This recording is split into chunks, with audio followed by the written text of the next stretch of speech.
Hello again. For those of you just joining us, I am Shelley Walker. My pronouns are she, her. Welcome to community here on this last Sunday of Pride Month. And I was thinking about change.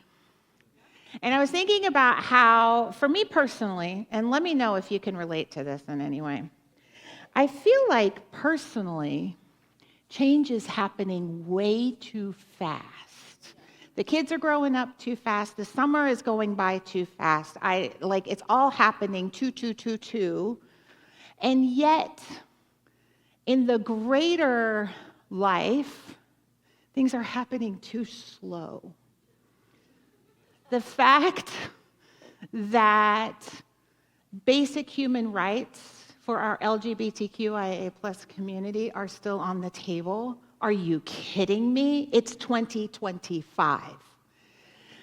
How is change happening simultaneously too fast and too slow? It doesn't make sense, and I would like to get off this ride.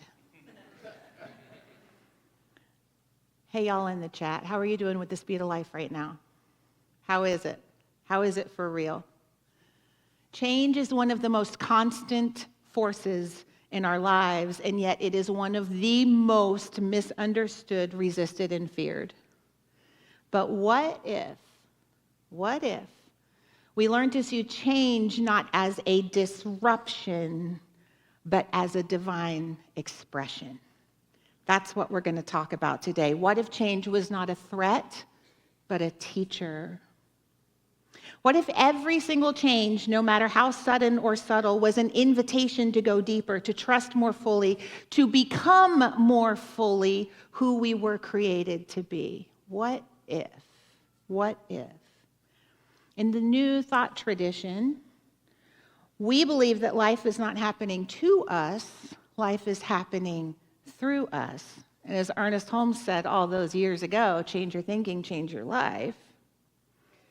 And this simple sentence isn't just like a motivational Yahoo. It is a complete declaration of an entire spiritual path. It teaches us that when we shift our consciousness, our beliefs, our assumptions, our thoughts, when we shift that, the very conditions of our lives change. And when conditions shift, we experience what the world calls change. But to the awakened soul, change isn't chaos. It is creation in motion. Creation in motion. In the New Thought worldview, the universe isn't still or static or mechanical. The universe, as you know, is alive. It's an intelligent, creative, responsive, and evolving field of divine activity. And change is how the divine expresses itself. Change is how the divine expresses. Take a look at nature, where nothing remains the same. The trees shed their leaves, the tides rise and fall, the seasons come and go. And not once do we look at that and call it failure, do we? The oak tree doesn't mourn the acorn that it once was. The caterpillar doesn't fight the cocoon. And so, beloved, if nature is not afraid of change, why are we? Change isn't evidence that something is wrong. I think this is really important. Change isn't evidence that something is wrong. Change is the sacred rhythm of a universe in motion. And if we are made in the image and likeness of God, then we too are meant to grow, to shed, to stretch, to become. There's a Ralph Waldo Emerson essay called Circles. And in it, he wrote, "The life of man, or person, is a self-evolving circle, which from a ring imperceptibly small, rushes on all sides outward to new and larger circles, and that without end." Our life is a self-evolving circle which starts at the very tiniest subquanta particle piece of us and expands from there, ever expanding without end. We are always expanding, and life moves us in larger and larger spirals of awareness, of love, of wisdom. We outgrow the old versions of ourselves not because they were wrong, but because we are ready to be more. Now, y'all know me, I'm a truth teller, so let's tell the truth. Change can be hard. Change can be hard. Collective change, even harder. That's how it feels, right? We get comfortable in our routines. We attach to certain identities, relationships, jobs, titles. Y'all, I finished school a month ago, and I still wake up every morning and think, what paper am I writing today? Because there is something in me that has attached an identity to being a student, right? Who am I when that changes? What does that make me? And when the winds of change begin to blow, our first response is often fear. What if I'm not ready? What if I lose the things I've already worked so hard for? And I think we often ask ourselves, who am I without this? Who do I become? So when we resist change, often what we are resisting is our own growth. Been there. We are holding on to a life that might have brought us to this point, but cannot take us any further. We're clinging to the familiar not because it's fulfilling, but because it's safe. But y'all, safety is not the same thing as soul. And comfort is not the same thing as calling. In 2 of the Gospels of the Christian Bible, Jesus says, no one pours new wine into old wineskins, otherwise the new wine will burst the skins. What does that mean? In ancient times, when they would make wine, they would use animal hides to hold the wine while it ferments. And so you would take this newly squashed grape juice and you would pour it into the animal skins where it would ferment. And as it ferments, it bubbles and releases gases and it expands. But if you use old wine skins, then they're brittle. And what happens during that fermentation process is they literally burst. Is this what we're doing when the divine is trying to change us? Do we try to hold on to old patterns while Spirit is trying to pour in something new? It doesn't work. The container has to change. Some of us are praying for new things, new joy, new purpose, new relationships, but we're still carrying the same container to the table. Y'all, that ain't how life works. It just doesn't work that way. We can't still think with the consciousness of who we used to be and expect a new experience in the world. And that's okay, because change isn't about judgment, it's about awareness. And so when we can become aware that we are calling something new into our life, the practice becomes asking, what needs to change in the container that I am holding to allow space for this new thing? That thing that Ernest Holmes said about change your thinking, change your life, it's a spiritual law. You know, thoughts are causative. The conditions of our lives are shaped by the patterns of our thinking. And the universe responds not to random thoughts, not to stuff we occasionally think, well, that would be nice. The universe is constantly responding to our beliefs, to what we hold to be true about life, to what we believe consistently. And change begins within. It begins with the renewing of your mind. So as you know, if we want transformation in the world, we don't force it on the world. We shift the inner world and then watch with joy as the outer world conforms to our new way, our new container. And this is why our tools, affirmation, prayer, visioning, working with our practitioners, this is why our tools aren't wishful thinking. They are sacred technologies for change. Sacred technologies for change. I'm starting to realize that one of the most damaging beliefs that we can carry is that change equals loss. But in spiritual truth, change often means making room for more good than we have known before.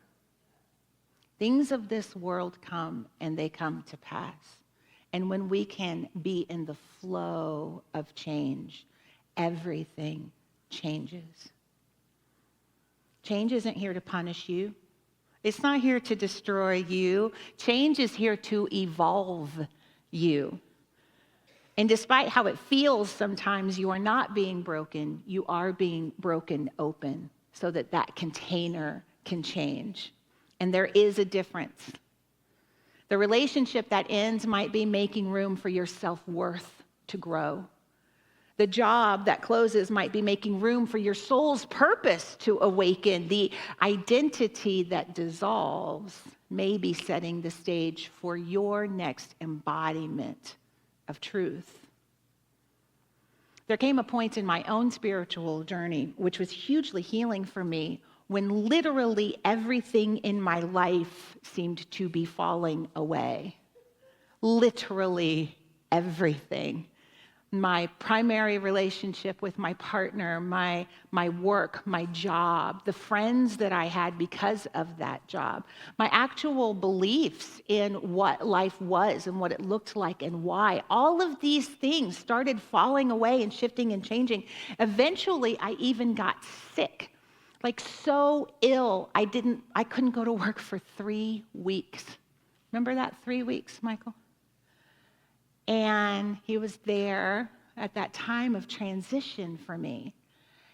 And what my very brilliant therapist said to me when I showed up, "What is happening?" He very wisely pointed out that this was a time to celebrate because my life was about to get dramatically better. My life was about to improve because the container of my life had been broken open. And boy, did my life dramatically improve. Now I'm grateful for that time. Life was making room for the good that I was actively calling in. It had not occurred to me that things around me had to change in order for that good to make a home in me. It hadn't occurred to me. But that good that I was calling in, that's good with a capital G. It's the good that only God can assure. And this shift in perspective, that was a time to celebrate, was a huge turning point for me personally. I didn't deny the grief. But I did begin to see the grace. Over time, new doors opened. I grew in my strength, in my spiritual strength, in my financial strength. And most importantly, a new version of myself was born, one that could not have emerged without that fire of transformation. So it made me question now when I go through change. Every time I notice that something is changing and I'm feeling attached or I'm feeling afraid, I ask myself, is this an ending or a beginning? And of course, there's the paradox. Paradox is the language of spirit, right? While everything around us might shift, relationships, finances, identities, all of these things can shift, there is something within you that is unchangeable. The still point, the Christ consciousness, the great I am, the divinity that lives as you, that divine presence that you were born with, that has never been harmed or broken or diminished by anything you have been through. This is your spiritual anchor. And when we recognize that, then we have something to return to when life is in flux. Spirit is changeless, even as it's the activity of creation. There's the paradox. One of my favorite words for God is unmoved mover. God doesn't change. God changes everything. This is about the divine principle of life that lives in you and as you. And when you can center yourself in that, you can move through any storm, any loss, any transformation, not as a victim, but as a vessel of divine expression.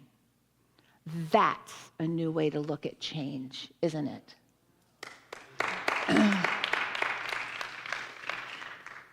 You can look at the ocean, you can look at the waves, and you can say, I may not control the tide, but I know the one who holds the ocean.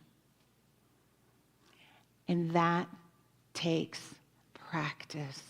That level of trust takes having a relationship with power, having a relationship with the divine as you, being comfortable with the idea that you are the divine expressing. I stumbled on this quote from Rumi this week, and I absolutely love it. I hope it makes you giggle as it does me. I just imagine Rumi, like with his beard to his navel, like writing this. He said, try not to resist the changes that come your way. Instead, let life live through you. And do not worry that your life is turning upside down. How do you know that the side you're used to is better than the one to come? Isn't that great? How do you know?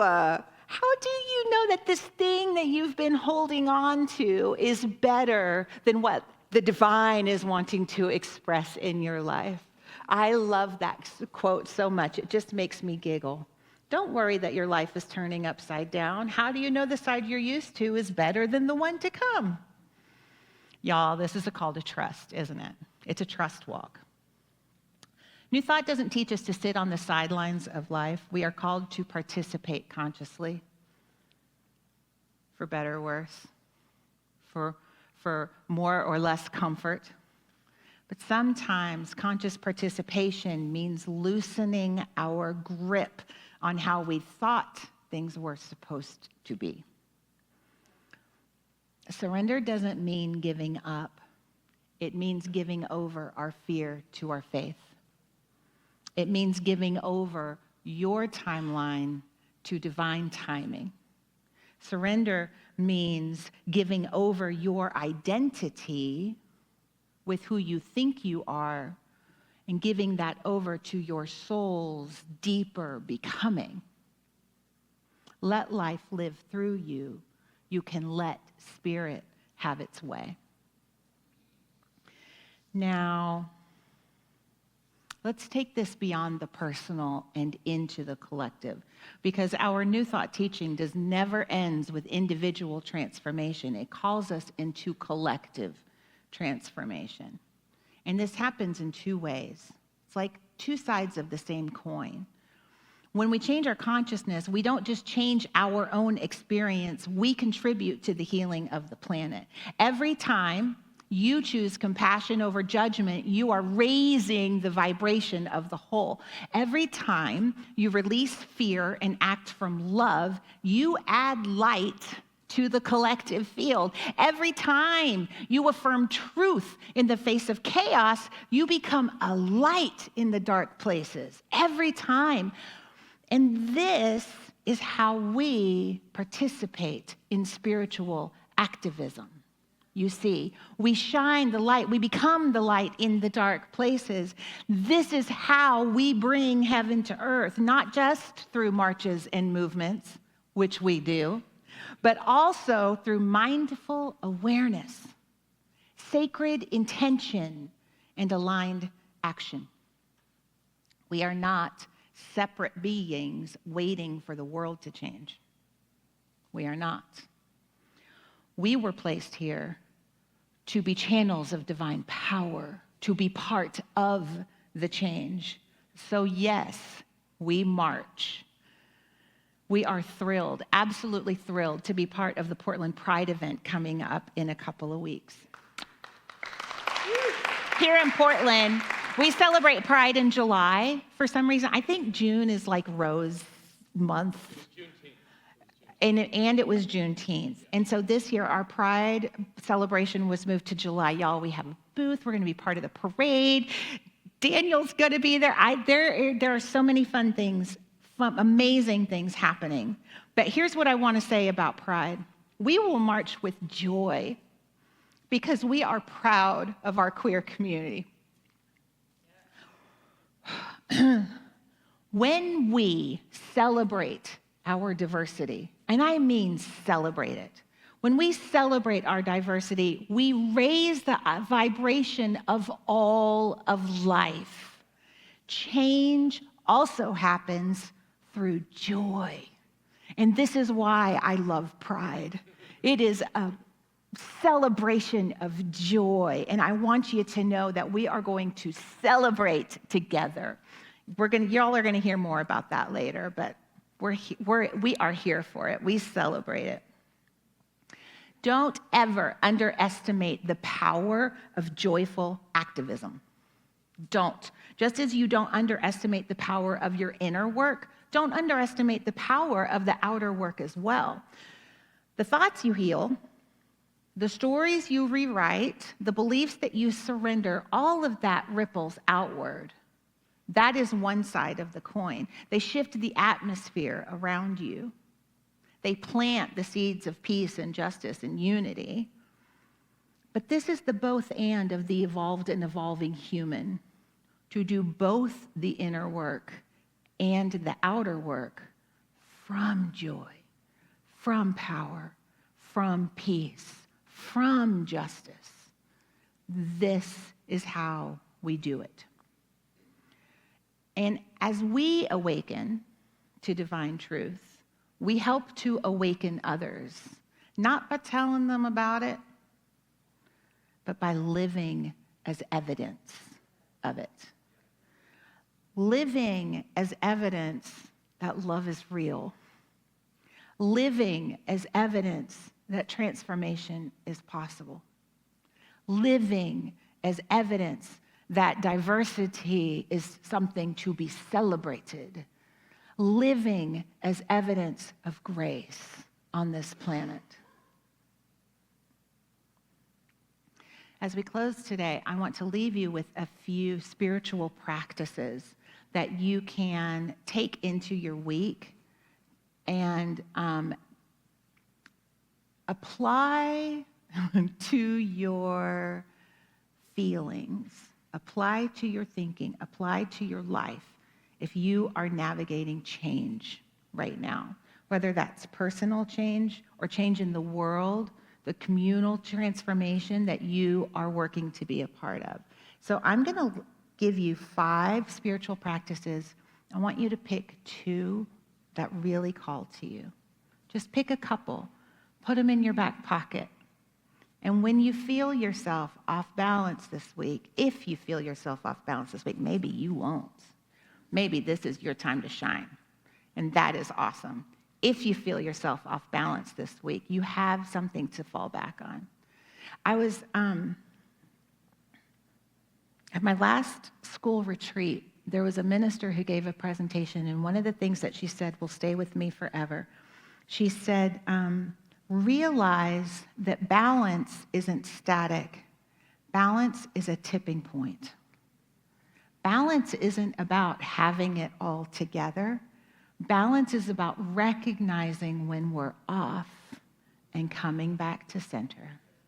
Recognizing when we're off and coming back to center.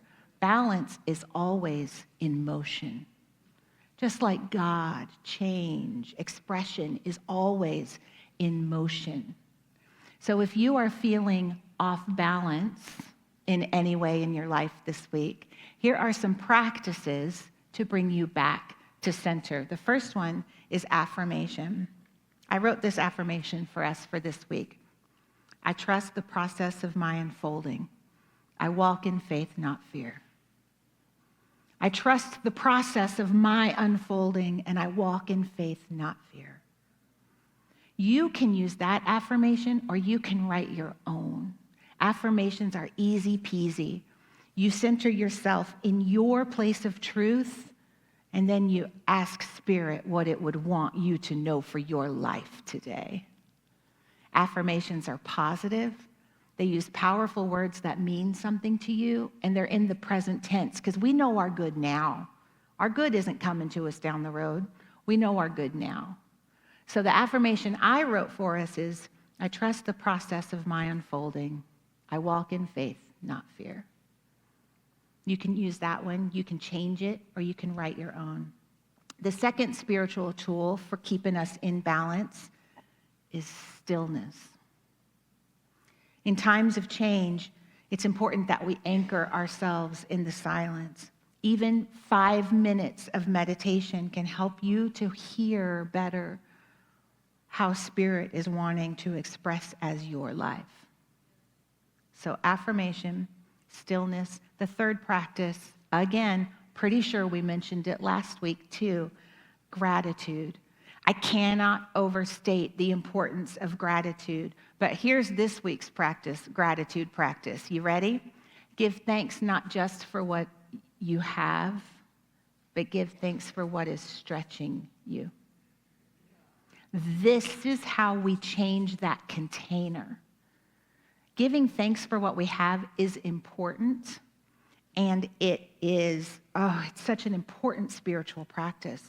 But when we can generate a genuine feeling of gratitude for the things that are stretching us, that are changing us, our container of receptivity changes and expands and grows, and our experience of life expands and grows. The fourth practice I'm going to invite us into this week is visioning. Visioning is like prayer in reverse. Instead of telling God about your good, ask Spirit what it would have for you. You catch a vision of a greater life wanting to express as you when you vision. We have done classes and workshops, and they're marvelous tools that we can give you about visioning, but it really is as simple as sitting down, getting quiet, and asking, how can I serve today? How can I be a greater expression of love today? Or simply, divine love within me, what is mine today? What is mine to do? What is mine to be? What is mine to have? What is mine today? Visioning can be very simple, but it is allowing a space of receptivity in your body and in your mind and letting Spirit speak. The last practice I have for us is compassion. Y'all, let's be gentle with ourselves and with each other. Change can be disorienting, I have found. We can allow ourselves to grow, to heal, to change. We can even allow ourselves to make mistakes, because that's one of the ways that we grow, and we don't have to do any of it with judgment. None of it needs to come along with judgment. Compassion. So again, those 5 spiritual practices, pick your favorites. Let me know what they are. Affirmation, stillness, gratitude, visioning, and compassion. Pick one or two and keep them in your back pocket. Make a little Post-it note for yourself. Put it on your computer. Put it in your wallet. If you have stuff around money, pick a spiritual practice to carry with you, with your money. Compassion.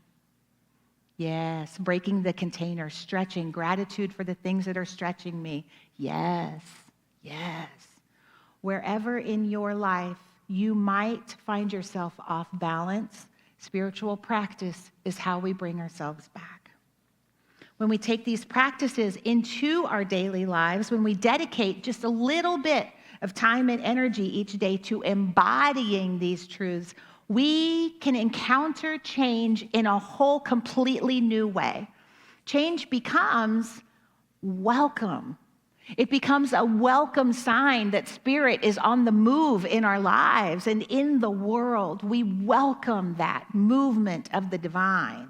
When we have that relationship with the divine, that we welcome the divine into our world, we can truly say with all the confidence in the world, I may not control the tide, but I know the one who holds the ocean.